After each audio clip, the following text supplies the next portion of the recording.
Latvia in 71, the Miami Heat for your season 1 champions.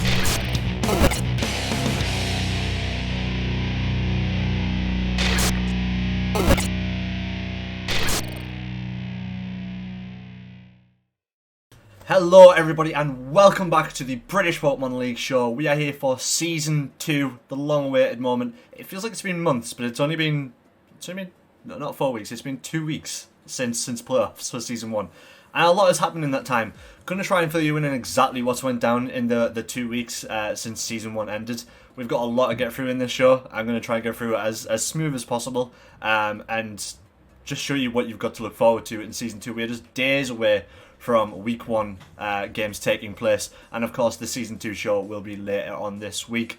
But before we take a look at a preview of Season 2, let's take a quick look at what you guys missed if you didn't see it for Season 1 playoffs. So after a crazy regular season, we finally found ourselves at Season 1 playoffs, and what a playoffs it ended up being. First of all, in the losers bracket, Big Dog Dave was our first casualty with Newcastle Thunderous, and on the other side of the bracket, we had the Bulu Boys and Miami Heat progressing through to the winners finals, and Glorious Surface and Long Island Goomies falling down to the losers bracket. Meanwhile, on the other side of the bracket, down in losers, Toad Sabel Grid were taken out by Silly's Long Island Goomies, and Shadow Kings began their crazy losers bracket run by taking out Aaron's and Glorious Surface, and they'd get all the way to losers final, beating Long Island Goomies on the way. And in losers finals, they would be facing the loser of winners final, the Bulu Boys, being taken out in a 2-1 fashion by Latvians Miami Heat. Miami Heat then the first team confirmed for grand finals, but who would they face? Would it be the Shadow Kings or would it be a repeat of the winners final and Bulu Boys? In the end though, it was the Bulu Boys taking the 2-0 win over Shadow Kings, and that means we got a rematch of the winners final. Bulu Boys versus Miami Heat. And so on to grand finals. Bulu Boys obviously having to reset the bracket if they wanted to win the whole thing. Miami Heat obviously having that early advantage. But it was Bulu Boys who came out absolutely swinging in a crazy match one. Bulu Boys picking up the 2-0 over Miami Heat. The only time Bulu Boys have 2-0 Miami Heat during Season 1. And obviously, and that meant that we moved on to a second best of 3 to decide the champion of Season 1 of the British Pokemon League. And we're going to take a look now at how that match number 2 unfolded. We'll have a bit of props as well for Matt, because turn 1, he was down with his back against the wall, really. He tried the copycat strat and it didn't come off. Read him like a book, effectively. Yeah. Really did. From then on, near perfect gameplay, really. Yeah. Okay, we haven't got the link, have we? We haven't got the link. No, and they're playing the game. Oh, Matt's doing it now. There we go. Yeah, cheers, Matty. We'll try and catch you up, don't worry. Yeah. We've got a live pad slow bro lead into Dracovish, Centre Scorch. The big guns. So what do you make of this lead? Yeah, well, it doesn't have the potential to copycat again, which makes me feel like Lat is going to go for a copycat trick room strat. Yeah. But with 2 heavy hitters on the other side of the field, I would not want to stare them 2 down. No, I really wouldn't. And Matt actually commits to the Dynamax despite being like super weak against Slowbro. And there's the trick room, like you said. Sentiferno. But Lightpad's done its job. Yeah, Lipad has done its job, and that did nothing. Oh, that was the Sentiferno damage. Yep, you know what? Thank you for correcting me. That's why there's 2 of us here. At first, I was like, "Why did that do so little?" Oh yeah. So Machamp comes in here, and this is where Machamp can actually thrive. He can get off some really big hits and hit incredibly hard. Under trick room as well. This Machamp's going first, and it's going to take some games. Oh, so there's a Max Mindstorm into the. That's my word! Damage. That almost picked up a KO. Such big damage from Machamp there. You would expect the double down here. Yeah, most definitely. Yeah, this is basically now. This is where Latvian needs to be. He needs to be in the trick room, you know. Absolutely, and most importantly, he needs to make this turn count. Yeah, he really does. I can feel that this turn is actually really significant in the game. But much like last game, you would expect Matt to be on the the lesser favourite in this game, shall we say. Yeah, most definitely you would. Like in the last game, you would have thought, okay, Matt's actually really in big trouble, but then he turned it around within, I think it was one turn. He completely turned it. It all depends on who's in the fourth slot. Yeah, it really does. He needs the P2 here, right? I think he does. I think P2 needs to be in the back. But does it matter with Machamp on the other side? Hitting stone, missing stone edges. Machamp actually goes down, which is huge. Yeah. That's big. Yeah, that is really big for Matt, because then he can actually get P2 in quite, spot 3. In comes to Duraludon.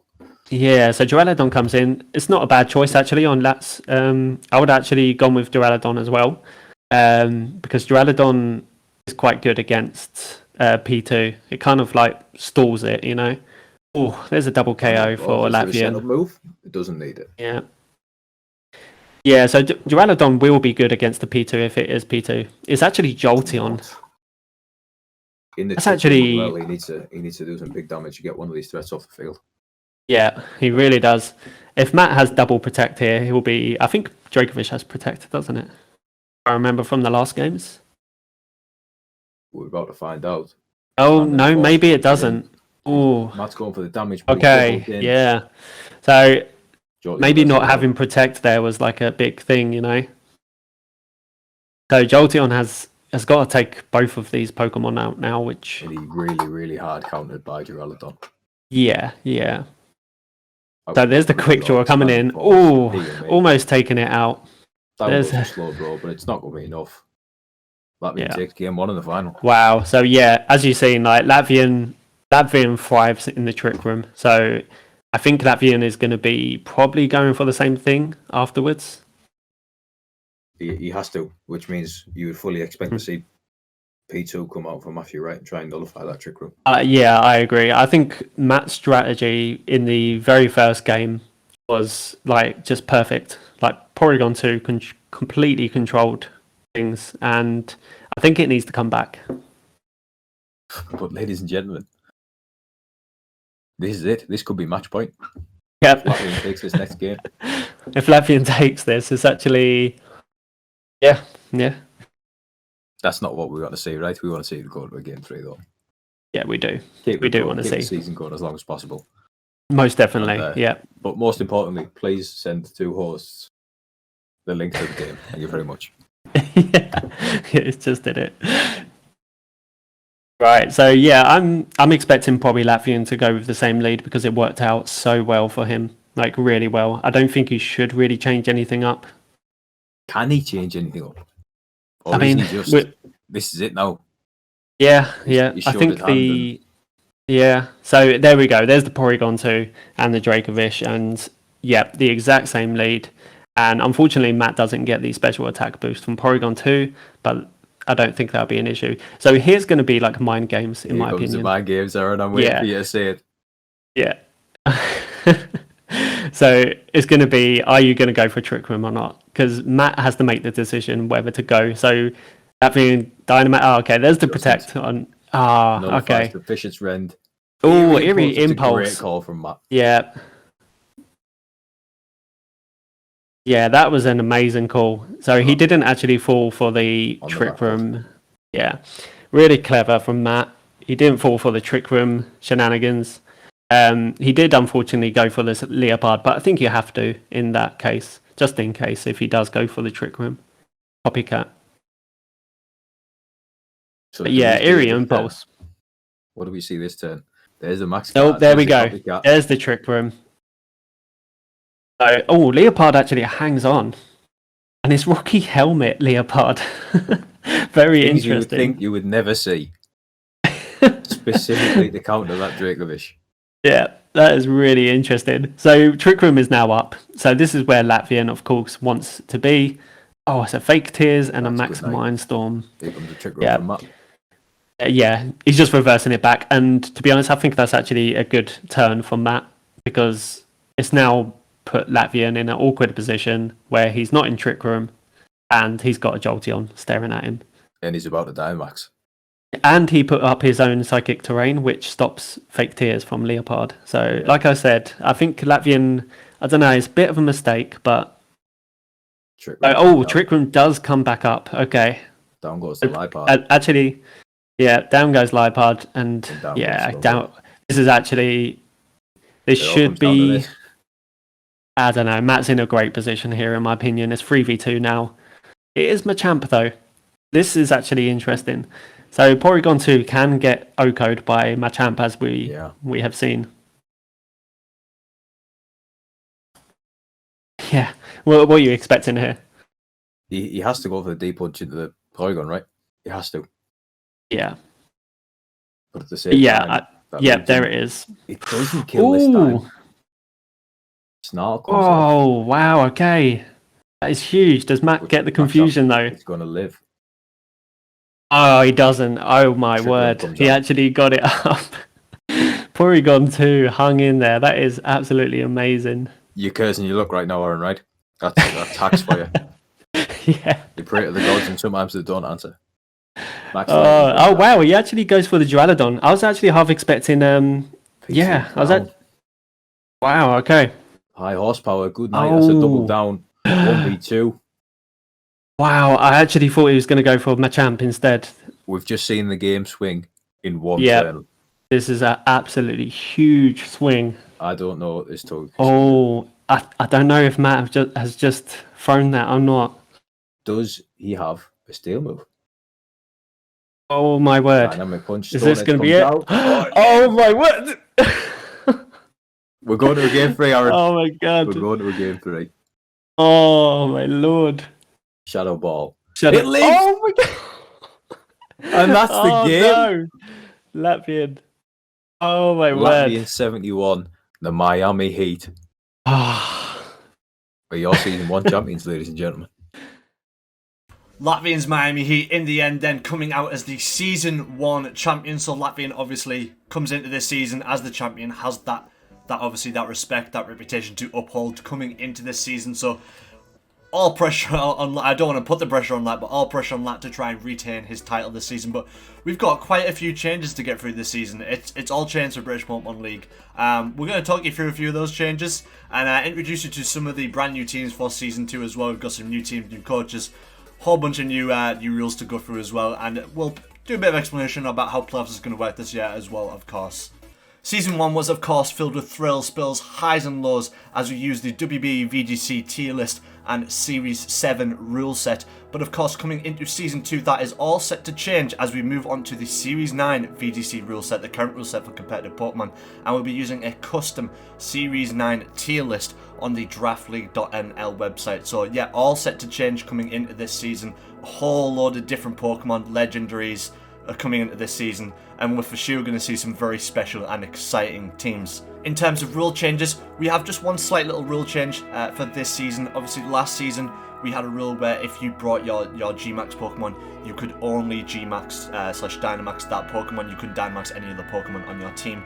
That rule's gone after much deliberation with the players. We've taken that rule away, and now coming into this season we'll be using the WBE rule for Gigantamax Pokemon, where if you have another Pokemon that can Gigantamax on your team, you can't Gmax it. You can only Gmax the G-Max pick that you made for your team.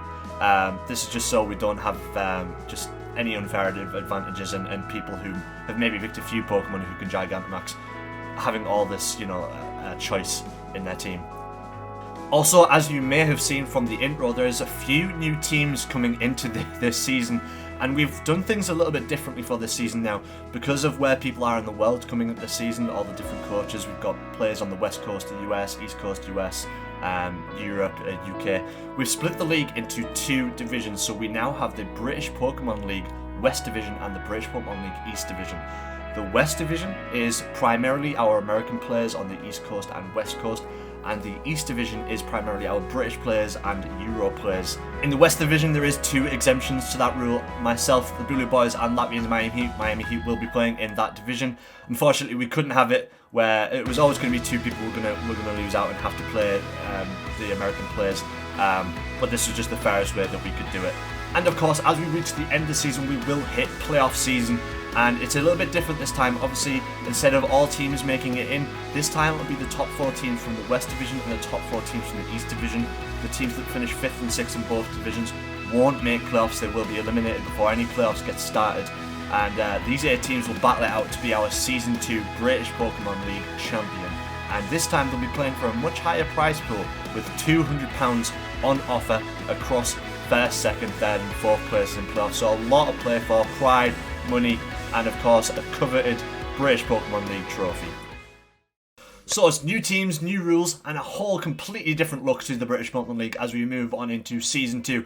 Before we close things out for today's preseason show, why don't we take a look at some of these teams, meet the teams, have a few words with a few of the coaches and get their thoughts on the season coming up and how the draft went for them. And then we'll take a look at the schedule for week 1 of Season 2.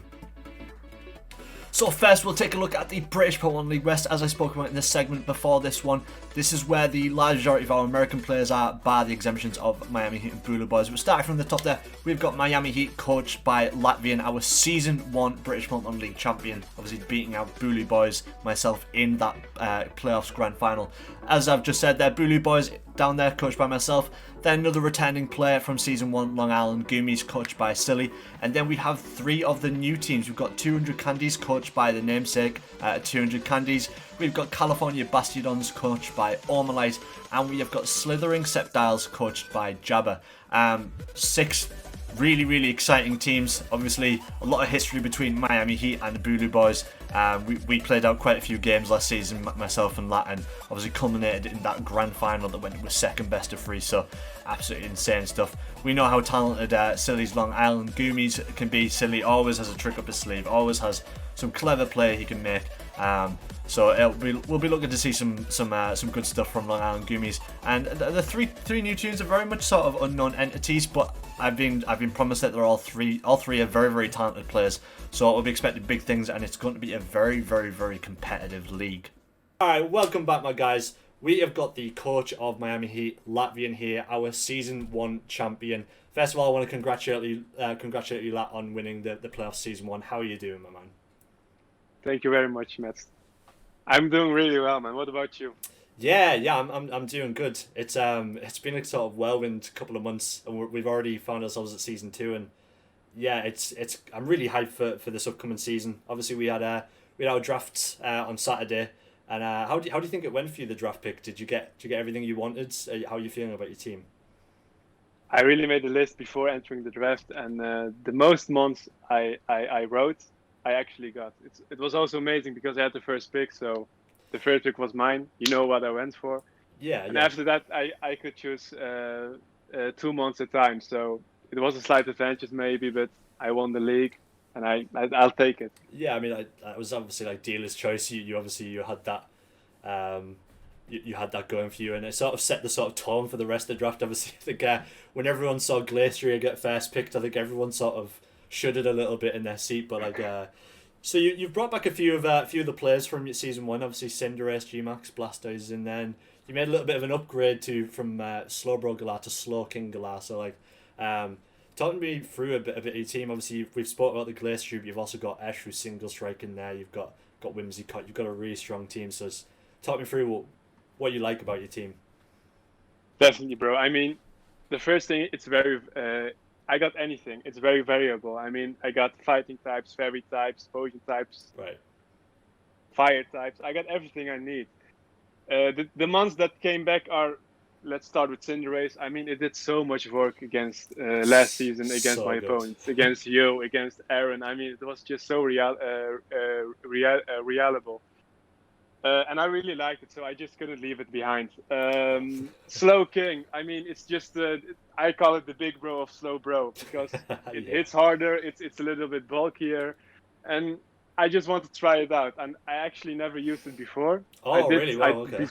Before picking it, I did have some tests with it on Showdown and on VGC, and it really worked out well. So I'm excited to show you guys my new Slow King. Yeah, I mean, I'm pretty sure everyone is focused on Glacier because it's a big, bad, icy horse and it destroys everything, you know? I know.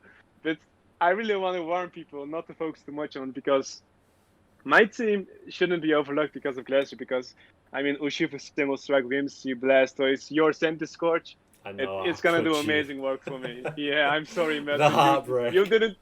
I you didn't didn't pick take him. it. I know. I felt bad for Senti, so I Full of took him. regret. I'm excited to see Centiskorch, carry on its legacy and do some work. But no, I mean, as always, you've got a really, really diverse team, and it's always fun trying to prep against your teams, because it's nigh on impossible, man. It's just, you don't know what you're going to do. You've always got a trick up your sleeve. And that's why you're the champion, man. You just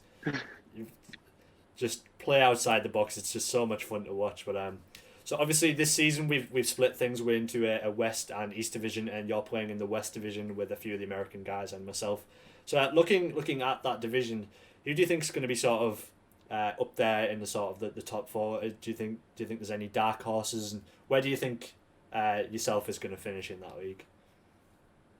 Let me check. I mean, we got Oma, we got you, and bro, you scare me, man. Last season you scared me, and this season you will scare me too. Last season you were like top one for 12, 13 weeks, and I really think you will keep going that. I mean, I really think you will do great. I really hope so. A good, yeah. Oh yeah, you just press and pray, right? Yeah, press and pray. Nah, you're a really good player, man. I really watch out for you. So I think you will do really great. A good friend of mine is in this season. His name is Omalite, California Bastions, and this guy, bro, is a player who beat me multiple times. You know why? Wow, because he just plays like me. You never know what he's gonna bring. Oh, damn. And he is gonna be my first match, so I'm shivering, bro. I don't know what to do. Yeah, but I will come strong, because I am the champion. I have a name to uphold. I will make the British Pokemon League proud. So I will make it a great match. But I can hear this. I really am. I really am worried about this match, my first match. Man, I'm sure it's going to be a close game, as you said. Obviously, you've had a few losses to him in other tournaments and stuff, so it's exciting to hear that. And it's I mean, looking at Oma's team, it is a diverse team, and you've got some big players in there. You've obviously got the Scolipede, you've got Metagross, Sylveon is nothing to sleep on as well. So it's certainly going to be a hard week of prepping for you, and it'll be really, really exciting to commentate over that game for sure. I really am looking forward for it. But I mean, I just want to say this, bro. We got most of the old players, and we also got some new players. And if you look at these teams, you just see the diversity in these teams and what they are gonna do. I mean, to find the weakness in these teams is just crazy. I already can see from the picks of these teams that we got some real good players with amazing potential. Yeah, absolutely. This is gonna be an amazing draft. We've got some guys here who've never played a draft league before, and I think that's gonna, you can be quick to sort of dismiss them, but like, I think it makes them more unpredictable than anything, and that almost makes it harder. Like you've got to really think about it, because they might do something conventional and just try and play sort of a VGC sort of style team, or they might just throw the book completely out the window and they bring just something you'd never expect. Exactly. The surprise effect will take amazing. Exactly, amazing and that's what's so great about Draft League, is it's not like a best of 3 in a VGC tournament where once you see that team of 6, it's like, okay, well, I can probably predict what's going to happen here, and at least a team of 4. But if they've got just a strong team across the field, all 11, it makes it even harder. And I think we've got a really, really. I mean, both divisions I think are super competitive, but our league I think is going to be incredibly competitive. Exactly. If you ask me, my prediction is this is gonna be just like last season. The best can win against the worst can win against the best. Absolutely. At the league, and otherwise too. I mean, the skill level is also so close. I mean, there isn't something like he's better or he's worse. We are all at the same level. And I really think this is going to be an exciting match, man. Absolutely. Like, it's anyone could beat anyone sort of mentality. Definitely. League, and that's what makes it so interesting. So are you hoping? I'm guessing you're hoping to sort of reclaim that crown for season 2, coming into this.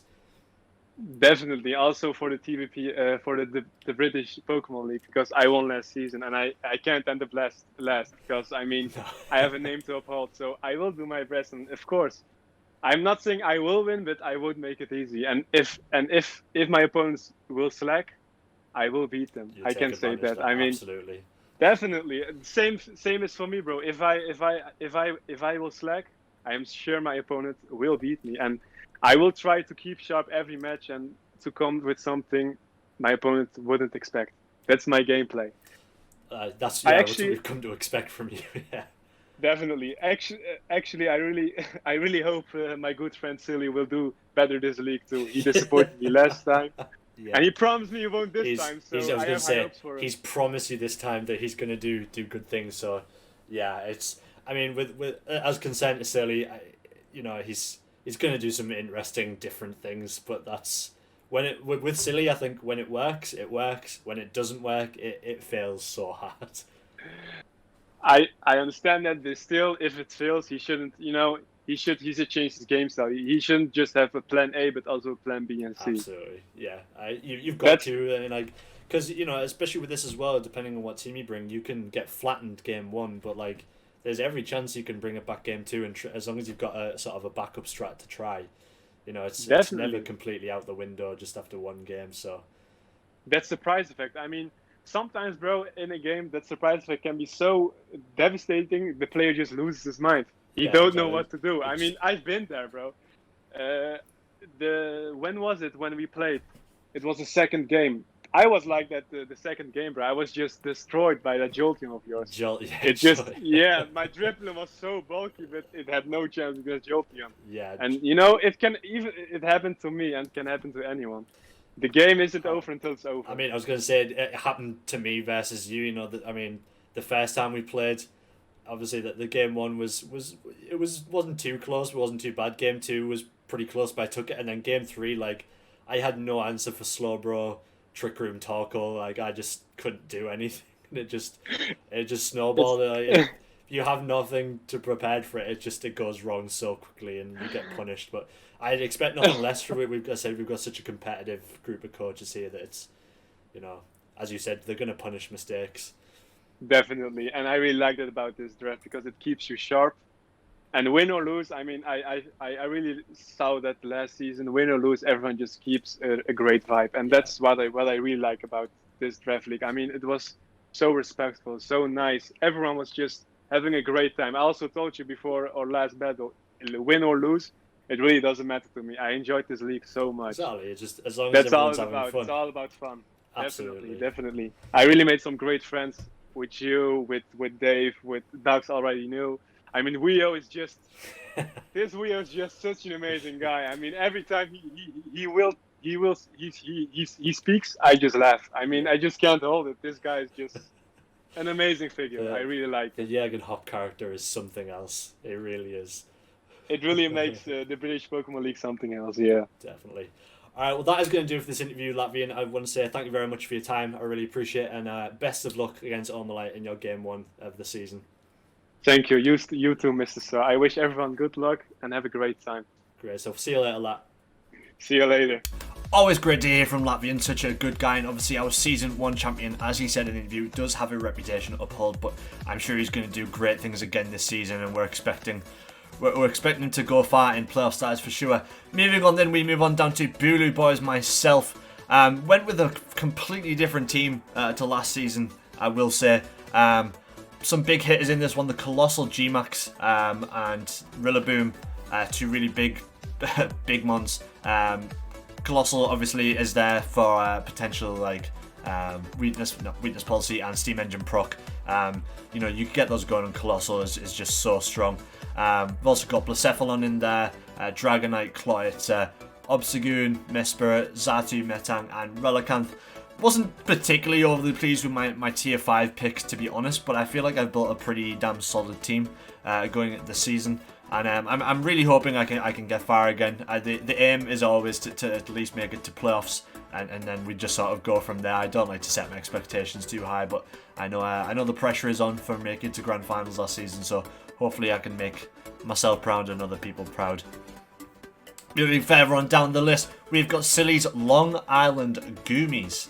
Silly, as always, has went with a bit of an unconventional team. I know he doesn't like me calling it meme teams, but there's definitely some big old meme potential in there, but you can never underestimate it just because it's a quote-unquote meme team.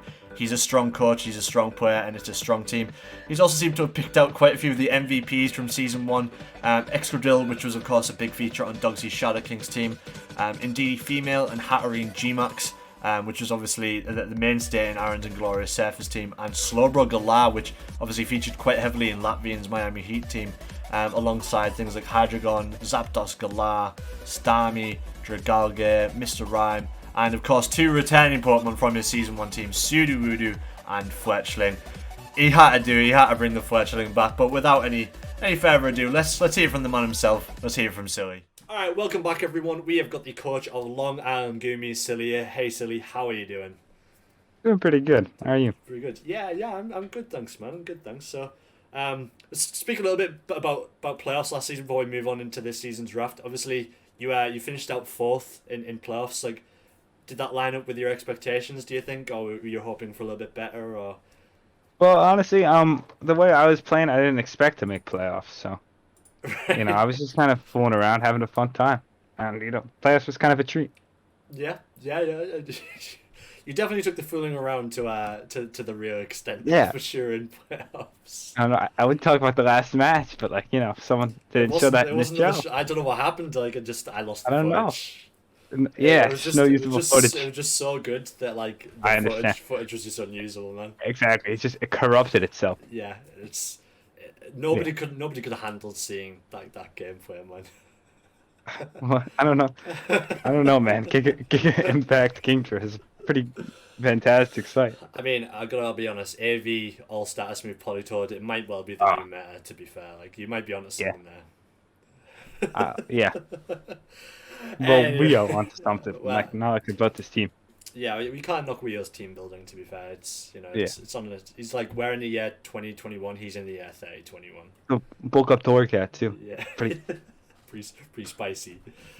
All right, so we obviously we got through the draft on Saturday. Did you get everything you were wanting? Did you go into that with any kind of plan? As just like my plan was to get Fletchling, which I got. You got him, yeah. And that was the plan. So it went well. Yeah.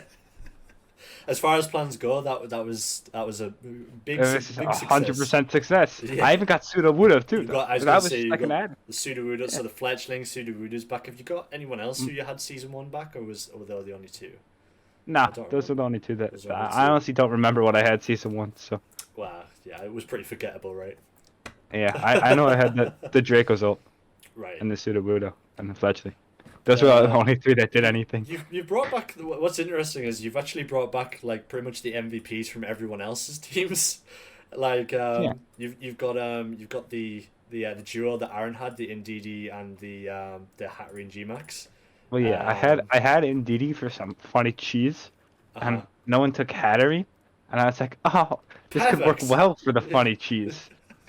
So I took that too. I have, you might not notice, but like a lot of Mons on my team have like 2 things in common, and those 2 things are gonna absolutely piss this league. Oh, the piss the league comment. Oh man. Absolutely. Oh, that's a bold word. You know, unlike we have too, I'm gonna act on it. Yeah, you're actually gonna do it, not like say it and then fluff. Not just say it and then like flop completely. Yeah.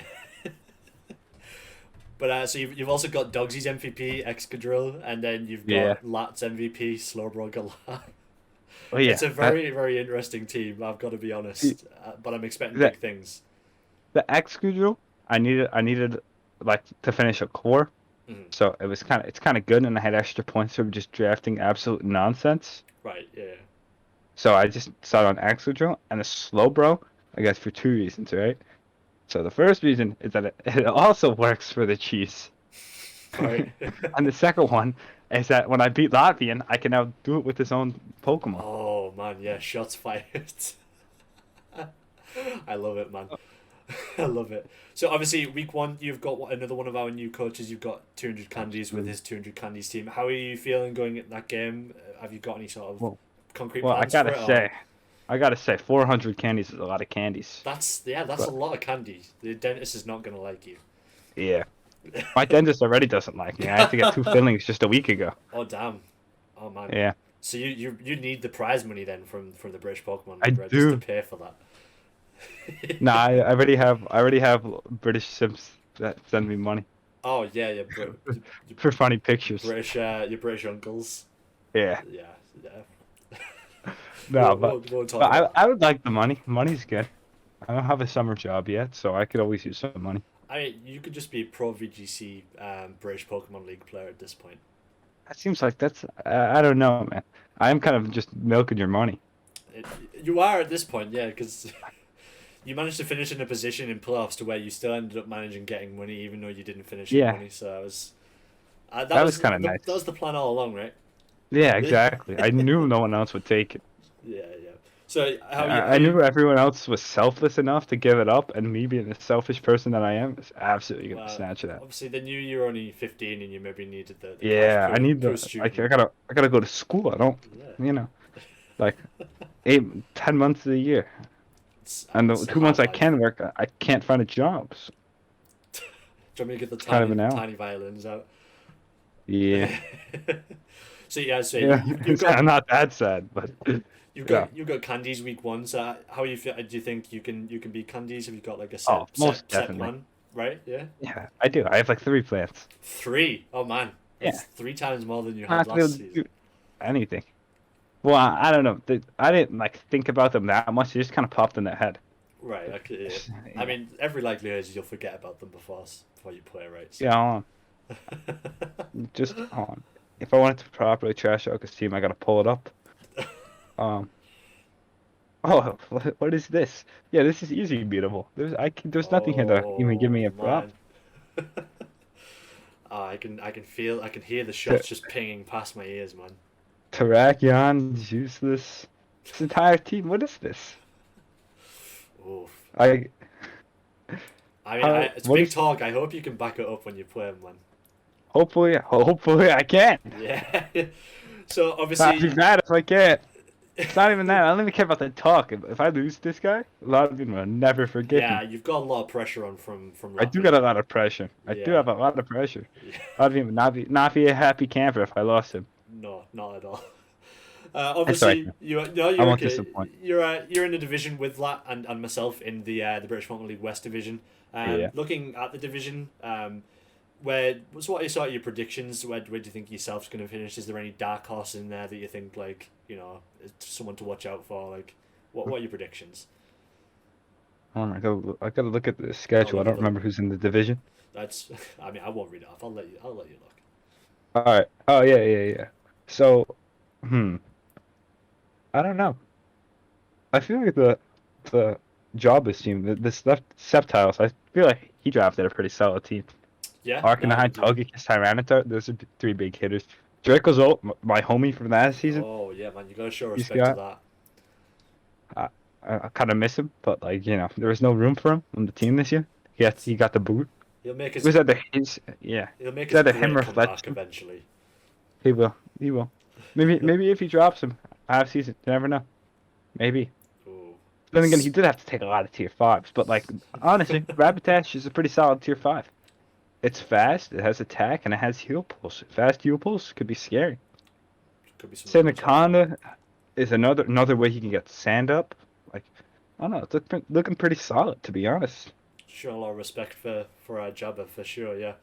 So is there anyone else? Obviously, we have your season 1 champion in that division. Are you expecting big things from that? Yeah. No, I can beat Lot. You can beat Lot? Oh, yeah. Okay. We'll see. I already have what he had last season. It's like the same team.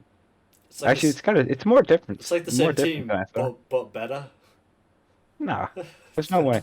Glacier gets destroyed by something I have. Urshifu's Single Strike gets destroyed by one thing I have. I don't really know. This is definitely beatable. Okay. Especially when you have the MVP Sudowoodo. Yeah, I mean, there's no stopping the Sudowoodo trend, right? Yeah. Unless a Porygon 2 with Marcel Varov comes in. Yeah, but that's no one who runs that? Yeah, no one runs that. No one runs that. Not same at all. Same mindset I had This is the day. The day you played me. Yeah. No one would run grass move on Porygon 2. Who runs Max Overgrowth? Yeah, it's always just he's always just uses Hailstorm. Nothing for Sudowoodo. Sudowoodo's fun. No, who thought he would ever bring an extra move for Sudowoodo? You know, it's thinking outside the box, man. Alright, man, that's all we got time for. Yeah, I really appreciate your time, Silly, and obviously best of luck against Candies this week. And I'll be interested to see what you do this season. Thank you. Thank you very much for your time, man. The start of the fall of this league, right here. We'll see what Rise happens, to the top. Rise to the top. The comeback Absolutely. story. Alright, man. Thank you very much, Sue. Catch you later. See you. See you later.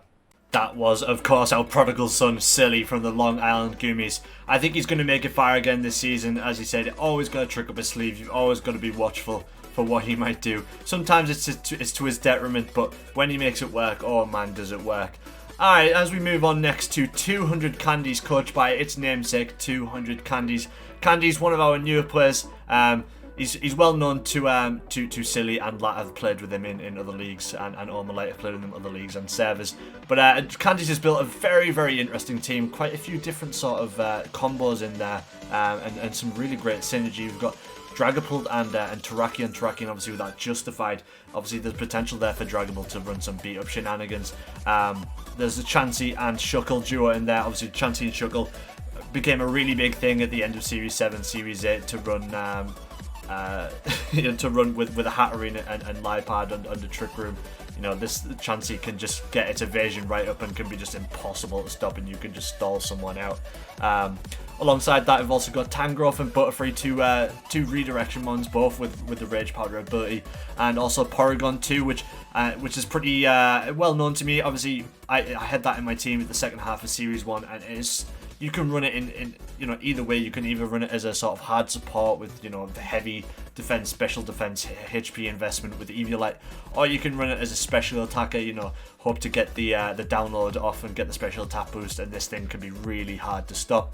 As we move on further down, we've also got Jinx, Torracat, and the G-Max for Candies is Snorlax. So Snorlax with a redirection one, if they don't have an AoE attack that can deal with both Snorlax and whatever the redirection one is, Snorlax with a Custard Berry and its G-Max ability, the G-Max Replenish, can be ridiculously hard to stop, especially if they get a Belly Drum off right off the cusp. Obviously, the Belly Drum takes down half HP and allows it to use that Custard Berry, and the Replenish can just keep it using the Custard Berry over and over again. So this thing can be very difficult to stop if you don't have something prepared for it. So Candies has certainly built an interesting team, and I'm really excited to see what this guy can do in our league. Next up, we have got the California Bastiodons, coached by Ormalite. Ormalite, someone very, very well known to Latvian. Latvian actually told me, he told us in the interview, but told me sort of off camera that he's played Ormalite a few times and hasn't really beaten him all that often. And when you have your Season 1 champion admitting something like that, there's certainly the weight of expectation is very high in Ormalite, and I hate to put all the high pressure on the guy, but I'm expecting big things, and I'm really excited to see what he can do. But Orma's built a pretty damn solid team as well. We've got a Moongus and Metagross as two tier 1 picks in there. Metagross, if you can proc its weakness policy with, for example, a Brutal Swing or a Bulldoze, or just, hope that your opponent does it, then Metagross can be ridiculously hard to stop. It hits so hard. We've also got Chandelure, Dugtrio, and Gastrodon. Dugtrio, I'm guessing, is going to be there for the Bulldoze self-proc on Metagross, but, at the same time, Dugtrio can do some interesting things. I'm pretty sure Dugtrio also lends beat up. Not that any of his mons have Justified, but, it's interesting to note.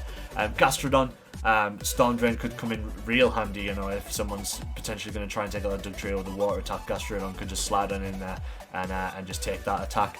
And further on down, we've got Sylveon, Hitmontop, Como or Scolipede, Togedemaru, and the G-Max Ormalite as well for is the Airshrew Rapid Strike. Obviously, Silly used that to his advantage a couple of times, using a weakness policy on it in Season 1, so whether we'll see anything like that from Ormalite, I don't know, but some ones to watch out that for in there are obviously Sylveon. Sylveon can be really, really, really a strong Pokemon in its own right. It looks cute and cuddly, but it's certainly not cute and cuddly. Hitmontop, you know, it's got Intimidate and a few other abilities, but this thing it's got so many great status moves. It's got the Wide Guard, Quick Guard, it's got Fake Out, you know, if you can run it with an Eject Pack as well, you can also get some damage off with Close Combat out and allow it to just do a really safe switch out, you know, the Eject Pack allows it once a stat drop comes in, it drops its stats, so some really exciting stuff to do. Scolipede as well, you know, and Komodo in their own right have got moves that can buff their own stats. Komodo with the belly drum and Scolipede with the sword stance, so people are going to have to watch out for that, and Oma has certainly got a strong ass team. As we move on, our final team is the Slithering Sceptiles, coached by Jabba, and who also happens to be my week 1 opponent. Jabba has built I would say it's a strong Trick Room team, but it's not solely a Trick Room team. He's got the Bronzong in there, which obviously runs with the Levitate ability, and Bronzong's a pretty solid Trick Room setter, alongside Arcanine with the Imtim, Togekiss, Tyranitar. Togekiss is obviously something I'm pretty familiar with, used that quite a lot during Season 1. Dracozolt as well, which obviously pairs up really great with Tyranitar. Tyranitar has that Sandstream ability. If you run Sandrush and Dracozolt, that thing's going to be going super fast, and the Bolt Big move, much like Draco-Vicious Vicious Rend, can hit really hard. As we move further on down, we've got Idaslash, Lopunny, Barbaracle, Grovyle, Rapidash Galar, and he's went with the Sandaconda G-Max, which is something we've not seen in this league yet, and I'll be honest, I'm not too familiar with, but that Sand Spit ability, once it takes an attack and it just sets its sand up itself, you know, if someone's not able to stop the Sandaconda before it goes down, you know, it can really get something going, and it's got really high defense stats, not so much special defense, but it's really high defense stats, so it's quite a bulky Pokemon, and it's going to be pretty difficult to stop. But we had a quick word with Jabba earlier in the week, and let's just hear it from one of our new guys. Alright, what's up, guys? We've got the coach of the Slithering Sceptiles here, Jabba, one of our new coaches. Jabba, how are you doing today? I'm doing great. I'm very excited for this. Great, awesome, man. So obviously we've, as I spoke about in a few other interviews, we had a draft Saturday. How do you think the draft went for you? Did you get all the picks you wanted? Like, did it go well? Did you not really go into it with a plan in mind? I'm actually surprised I got like all of the Pokemon I wanted, to be honest. Right. Okay. Nice. I may have just overcommitted on the points, but that's it. Yeah. There's a few coaches that were struggling for points towards the end there, and it was a bit... I'm surprised that all of you were like kind of saying that I was going to be the one to struggle the most, but then who was it that struggled even worse than me at the end? Dave ran out of points altogether. Yeah, he just ran out of points. Because I think with Dave, he'd committed to his G-Max already, whereas you still had a G-Max pick to go where you could get some points back. But yeah, it was... Yeah, it's because I knew my G-Max was never going to get picked. No one's going to pick Sandaconda. Nah, man. Well, like, speaking of Sandaconda, do you want to, like, talk me through it? Like, what was the reason behind that pick? Like, have you used that Pokemon before? Like, what are you thinking it'll do in your team? When I go with G-Max, I always like to go with the bulky ones. Right, okay, yeah. And because I was so low on points, I was debating on either doing Sandaconda or Blastoise. Oh, nice. Okay, yeah. Yeah. Yeah, because I remember in my previous draft league I did do Blastoise. That went all right, but then I realized at some point Blastoise, like, the only thing I know how to do with him is Shell Smack, and that's it. Yeah, I mean, he's not completely a one-trick pony, but, like, it's the more common, like, route you've got with Blastoise, right? And obviously you've got that chip damage with Cannonade, but, like, once that runs out, it's like, you need to hope that you've got the game won by then. But, no, I mean, I've played Sandaconda a few times, but, like, it's a weird, like, Pokemon, the like... It's good. I do like it. So I'll be honest, I wasn't expecting it. So you were definitely right that no one would pick it, because I don't think anyone would have went down. Yeah, and if any crazy person would have picked Sandaconda, I would have just gone with Caparage. Caparage. It's the only other one I would have thought of. So like you've got the Intimuser in Arcanine, and you've also got Tita and Dracozolt. So without giving too much away, and obviously we'll get onto it. Obviously, me and yourself are playing this week. Is that sort of in the back of your mind a strat you're going to run at some point? Obviously, the Sandstream, the Sandrush proc on Dracozolt, or have you got a few different ideas with your team? I do have a lot of ideas. I just simply, when I look at my opponent, what I always look at first is their speed stats. Right. And then from there, I just rather decide on, do I go with all my fast Pokemon, or do I just go with my slow Pokemon and do Trick Room? It just depends on that then. Yeah, and if you've got both their speed controls, you've got that option. Obviously, you've got bronze on. Have you got a tailwind or speed set to use? I don't actually remember. I don't think I have Tailwind because I don't think Togekiss can learn Tailwind. I think it's No, banned. it can't. Yeah, I think it can in like OU or something, but not in VGC. Yeah, not in VGC. But I mean, like, to be fair, obviously you've got that Dynamax option with Togekiss where you could set up maybe max airstreams and would give you that speed I could control do in that, that yeah. sense. I'm giving you free ideas here, man. Like, from a game. I mean, it's something I have in the back of my mind, but it's just something I don't think of Togekiss too much. Like, No, Togekiss can be used many ways. Like, you can use it offensively, but also you can just use it as a support. Like, just follow me and just bullshit the whole thing. Yeah, it works. It works so good either way. Like, I actually had Togekiss in season 1, and it's so strong as a special attacker with like super luck and like a scope lens, but it's also so valuable. Oh, and then also the super luck and air slash. Yeah. It has like 60% of flinching. Yeah. That just makes the whole match depressing if you like get flinched the whole time. Oh, believe me, with our league, the amount of RNG that happens can be just honestly on another level. I don't know if I told you, we had a game last season where it was Weo actually, his Bishop got paralyzed by a Nuzzle or a Thunderwave. It didn't move for its final 2 D-Max turns and then didn't move again after it Dynamaxed. Just stayed still for 3 turns. It's almost become a meme with our league at the moment. Just it's crazy. But obviously you're up against me week 1. I know you're not going to give anything away about your team, but sort of what are your thoughts going into that game? I don't know if you've watched any of the British Pokemon League show from last season, but what are you sort of expecting I know. from myself? I did get added into this very late, so I haven't had. That's understandable to her, man. What are your thoughts going into that? Do you feel pretty confident? Like, the only thing I expect for myself is at least get past the first round and make it to qualifying. That's it. Right, I I guess don't you want to see make myself playoffs, making farther than that. Right. I mean, that's kind of how I did it season 1. I set myself a sort of minimum goal, and then like once you get past that, it's like anything else is a bonus. So that's a pretty good way to go for it. But like that's always a good way to go. Not just in this, but like in life in general. Just mini goals, and then you go from there. Yeah, and we're getting a bit too real there. Yeah. Nah, man.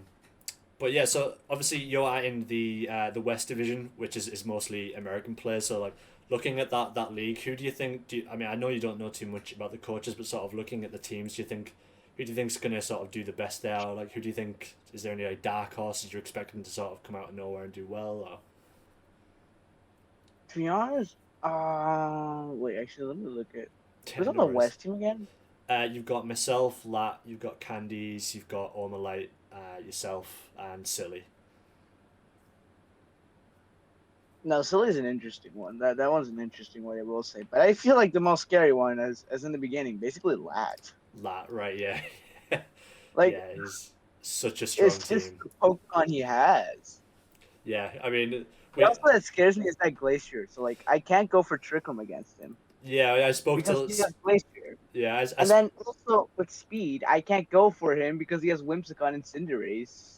He's got faster Pokemon than me. I don't know how much to deal with him. Yeah, and then you got the Fake Out on Blastoise as well, and Morgrem. Fake Out is a bit rare on Blastoise though. He's used it quite a lot last season. Oh gosh. Yeah. I remember I used that, but I was like, I just used it just because like, oh, Fake Out. That's always a good move to use, even if it's a weird Pokemon to use it on. Yeah, in winners final, I had he had Cinderace and Blastoise out, and I had Dracovish and I think Jolteon, and I completely forgot Blastoise had Fake Out, and I was like, my Dracovish can just like one shot the Cinderace here, it's fine. It's like, nope, no, you can't. So yeah, Lat is definitely one to watch out for sure. But we spoke about I interviewed Lat previous to you, and he spoke about Glacier, and he said not to focus too heavily on the Glacier. So you know what he's like, as we just spoke about earlier. He's got so many tricks up his sleeve. I guess. Wait, does he even have a Trick Room set? Or no? I think Slowking never. Slowking. Yeah, Slowking. Yeah, that's really good almost. But yeah, he does have a Trick Room setup. Okay. Absolutely. Yeah, man. Well, that's gonna do for the interview. I really appreciate your time, man. I want to wish you good luck for our game on Friday, and obviously the season as a whole. And we'll talk to you again soon, man. Yeah. Okay. Appreciate it, my dude. See you later. Really great to hear from Jabba there, one of our brand new coaches. It's always great to have someone new come into an already established league and see if they can shake things up. And I'm really expecting some big things from Jabba. I think he's going to have a really great season. Moving on to the British Pokemon League East, then we take a look. We have got the Inglorious Surfers, Newcastle Thunderers, Toadstar Belgrade, Shadow Kings, and two of our new teams, Celtic Celebes, coached by Draco, and South Croydon Saws, coached by Crizzle. Obviously, starting from the top, we've got the Inglorious Surfers, coached by Aaron. Aaron having not the best time in playoffs, unfortunately. He ended up having a really fantastic end to Season 1. I think he only lost twice in something like 6 or 7 games during Season 1. So Aaron had a really solid Season 1, made it into the winners bracket, where he was unfortunately beaten by Latvian in the first round of winners bracket and then taken out of the playoffs altogether by Dogsy, who, as you know, went on that crazy losers bracket run. So Aaron is going to be coming into the season with a fire lit underneath him. I'm expecting Aaron to come out absolutely swinging in the first weeks, but we'll take a quick look at his team. His 2 tier 1 picks, Moltres Galar and Thunderous Incarnate. Moltres Galar is such a mainstay of Series 7/Series 9. You know, this thing generally runs weakness policy and is so bulky, can be just so difficult to stop. You know, if you're not able to kill it in one go as well, you run the risk of running, of proccing its Berserk ability, which if it's already got a nasty plot up as well, you're in some real trouble if you're not able to reset its stats. So Moltres Galar is certainly a Pokemon there that really catches my eye, and obviously Thunderous Incarnate with that Prankster ability can also run Defiant as well. You know, you can run Thunderous 2 different ways, as the support, or as you can run it as a sweeper. It's such a you know, it's such a great Pokemon that it can run in 2 different modes. Fair run down, we've got Articuno Galar, Kingdra, and Tapu Bulu. Articuno Galar can obviously run Tailwind and Trick Room, so you've got both of those types of speed control in just one mon, which is really great. Kingdra makes another appearance in the British Pokemon League, obviously featuring very heavily for Toadstar Belgrade in the second half of Season 1. And Tapu Bulu makes its debut, the namesake of my team, the Bulu Boys. Aaron, I'm sure he's going to do some great things. You cannot underestimate this thing. Yes, it doesn't get Grassy Glide, even though it has the Grassy Surge, but this thing is still a super strong Pokemon, has a really high attack stat, so can't underestimate it. Fair run down, we've got the Darmanitan, Hawlucha, Registeel, Ordino, and Slurpuff. Darmanitan with both its abilities, you know, Sheer Force, Zen Mode. I'd still always say that the Galar version is better, but Darmanitan in itself, you know, with the Choice Band, it's got a really good speed tier as well. Darmanitan is nothing to, you know, look down your nose at. It's a strong ass Pokemon.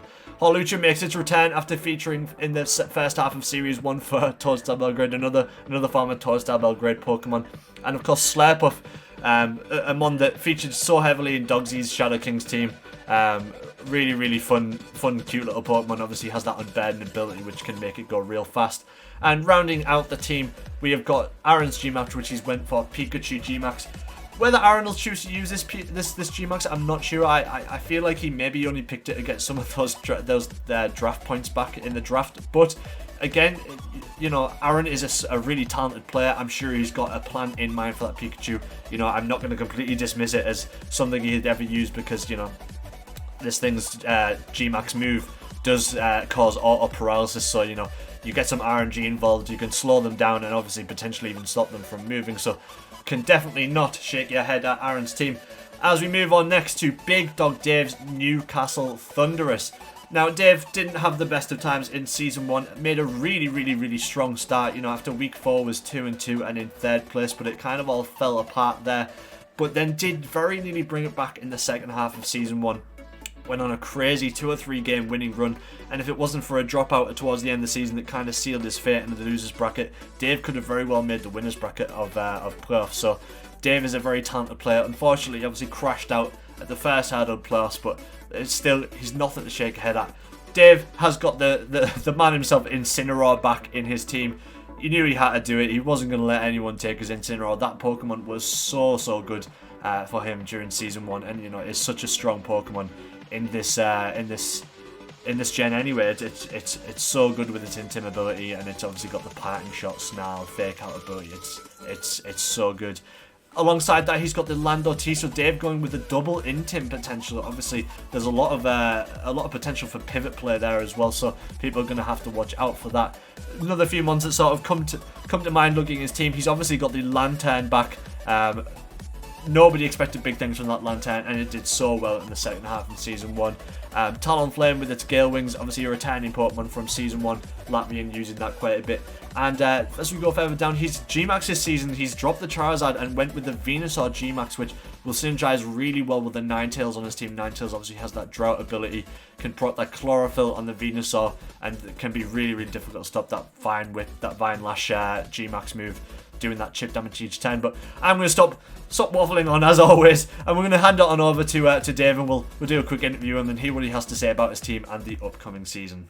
Alrighty, hello. We have got the coach of Newcastle Thunderous, Big Dog Dave here. Hello, Dave. How are you doing?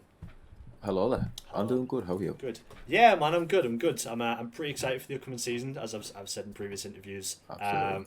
The draft went pretty well. Do you want to talk me how you think that the draft went for you? You've got some pretty strong team Pokemon in your team there.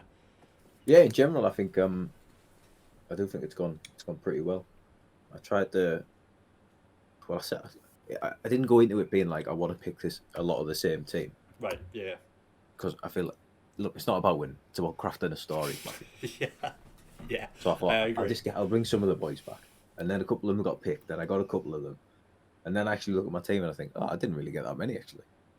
No. I mean, there's a few returning faces. I picked up a couple of things that I thought other people like effectively beat me with last time. Right. Talonflame, just having Gale Wings and Tailwind, and I didn't really have much weather last time, so I thought I had to go for Ninetales. Right. Yeah. And then that kind of sat with Venusaur Gmax. I was going to say that synergizes really well with that. Talonflame and Exeggutor. I was like, okay, it's starting to. Am I getting a Sun team? Is that what I'm doing? Just accidentally build a Sun team. Yeah. And then Hatterene, like Aaron's was a monster. I know it's not Gmax, but it's still a strong Pokemon. Like if you can Dynamax, ticked a few boxes for sure. Trick Room as well.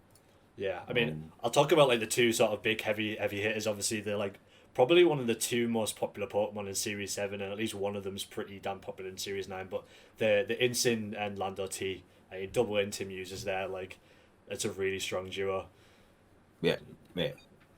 I'm like the Guardiola of the BBL. This double pivot is going to absolutely tear this place down. It's going to be obviously you've got like the parting shot and fake out on Insane, but the parting shot for the pivot also drops the special attack, and then obviously Lando T's got the U-turn that it can slap on, and that ground flying sort of dual typing is obviously, I know it's 4 times weak to ice, but like it's so good, and like there's so many different things. Who uses ice? Yeah, what's ice? Ice is like nobody uses ice. You're a Chad if you use ice, right? Nobody uses ice. But like there's so many different things you can do with Lando T. Obviously, you can like, if you have no like element of speed control, you can just set up some max airstreams and it's good to go. You can run a sword stance on it and just buff its already ridiculous attack up. It's such a strong Pokemon in pairing with Insane, because you've obviously got that fake out pressure, and obviously you're very well versed with Incineroar. It's one of, is it 2 or 3 Mons on your team that are returning from Season 1? It's only 2. Only 2, or just 2. So Incin and Lantern, right? That's right. Yeah, and I mean, especially the second half of the season, I feel like they both were huge Pokemon for your team. Lantern, I think, probably one of the dark horses of the season last season. Like, I don't think anyone, when you picked that up, was like, man, like, that could be a problem. Like, District Lantern, what? Lantern, what's Dave doing? But like, damn, like, you're talking about an underdog putting the work in. Lantern is that guy. Gets the stockpiles set up and stuff, and obviously you've got the Volt Switch for pivot. It's honestly, it's just cool, and everyone sleeps on it. It's got Volt Absorb, Water Absorb. It's typing's decent. Like, you're sleeping on Lantern. You're sleeping on Lantern, people. Exactly, because it's got both those abilities. It's like you're leaving your opponent sort of second guessing until they proc it, or until they're able to work it out, and it gives you that sort of, you can obviously pivot it in if you know that there's going to be a water move or an electric move hitting a certain slot. You can just go yeet and Lantern just lapped that up. So You obviously, better watch out. this season you are in the East Division. Obviously, this season the British Mountain League is split into an East and West Division. Looking at that sort of division, a division of 6. Is there any teams in there that sort of are giving you any cause of concern or any dark horses? You think like how are you thinking? How are you thinking that league's going to shape up? Does anybody concern me? Yeah, all of them. How do I think we're going to do? I think we're going to beat them all. Going to be that's yes. Just come back in with confidence. I mean, like Yeah. you finished.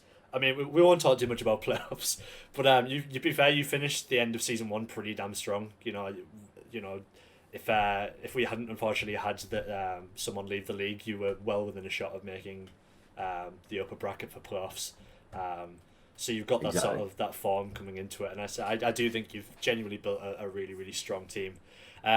So sort of half speaking about players. Obviously, unfortunately, you did lose to Dogsy, but there's sort of a carrying on storyline, right? You obviously you played him week 1 of the season 1, and somehow you played him week 1, and somehow the stars have aligned to where you're See, playing man. him. You're I'm playing telling you, it's all about the storylines. week 1 in season 2 as well. Knowing what you know about Dogsy now, you've played him the 2 or 3 times. Sort of what are you expecting going in that game? Obviously, he's got a bit of an odd team. There's a lot of physical attackers in there, but there's also quite a lot of heavy support ones. What are your plans without going into too much detail to deal with your with Dogsy? Heavy in Sinlando. Heavy Like you said, he's got so many physical mons. Right. I actually don't think he has a very good matchup against my team, to be brutally honest with Right. you. Oh, big strong words. Yeah. Hopefully this doesn't come out and people don't actually watch it, but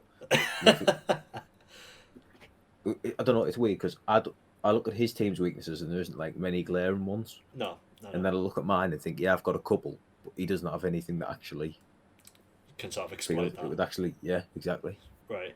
I mean, I like the So he's gonna probably form me twice next week. So well, I mean, he's used Ditto quite well to his advantage in the second half of season 1, so that's obviously I would think something to look out for. But you've also got that prankster pressure from Grim Snarl, which can run as a physical attacker as well.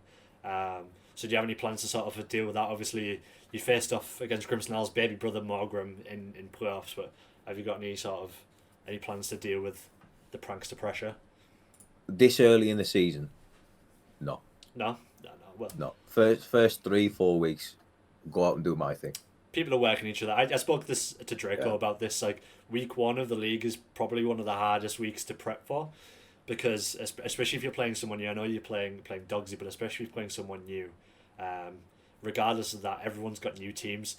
You've got no reference, but you've got nothing to sort of look back on. It's like, oh, they did this last week. I'll watch that on the show and see what they could do. It's like you've got to go with a gut feeling of what are they going to do, and you've just got to go with your best foot forward, right?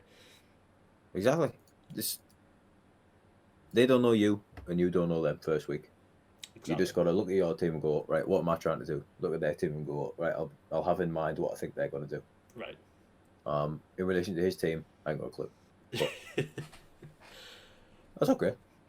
Dogsy brings something different all the time. He's got, I mean, typically he has quite a diverse team, so it's always difficult to call. But I'm sure it'll be a really really fun match. So self predictions, where you hoping to finish the end of the season? I know you're probably going to say first, but so where you're expecting?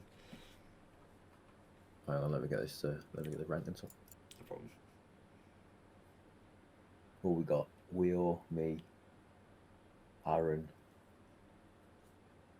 What are these two new guys like? Draco, and you've got Crizzle, South Croydon Saws, and you've got obviously Dogsy as well. Yeah, I got a feel for the couple of guys. Aaron's obviously better than me. But I had his number last year. I was going to say you two owed him. Well, you got 2 wins over him during the season. Dogsy and Weo, I feel like I can hold my own against. Right. So it's just these 2 new guys. Yeah, obviously the South Croydon team has got that Venacle core. Yeah. Which is so difficult to deal with.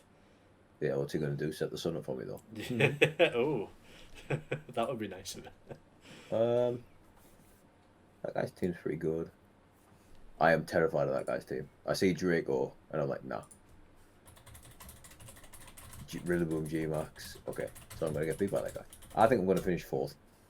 Fourth. So you think you're going to make playoffs though? Yeah. That's got to be the aim, I think. Right, you've got to sort of aim high and aim for playoffs at the very least. You know, give you the chance of winning money. But no, it'll be really exciting to see what you do this season, Dave. I say I know you were a little bit disappointed about your finishing position, but like, hey, I won a game last year. Yeah, you win. But you did predict that at least. You said you'd be happy winning at least a game. It's all about winning that one game. Exactly, but I'm expecting some big things, not to put the pressure on your shoulders. But it'll be exciting to see what you do. I want to say thank you very much for your time, Dave, and we will catch you at some point soon. And good luck for your game on the Saturday. You too, my guy, for Friday. See you later. Dave sounding very, very confident coming into season 2, and he has every right to be. He's put together a really, really solid team, and it's going to be really interesting to see what he can do this season, and hopefully he's able to make it to the promised land of the playoffs.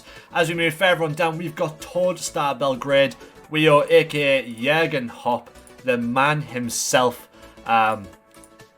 Well, less said about their playoffs run, the better. But Wio has put together a really, really solid team. This is a team he knows pretty well.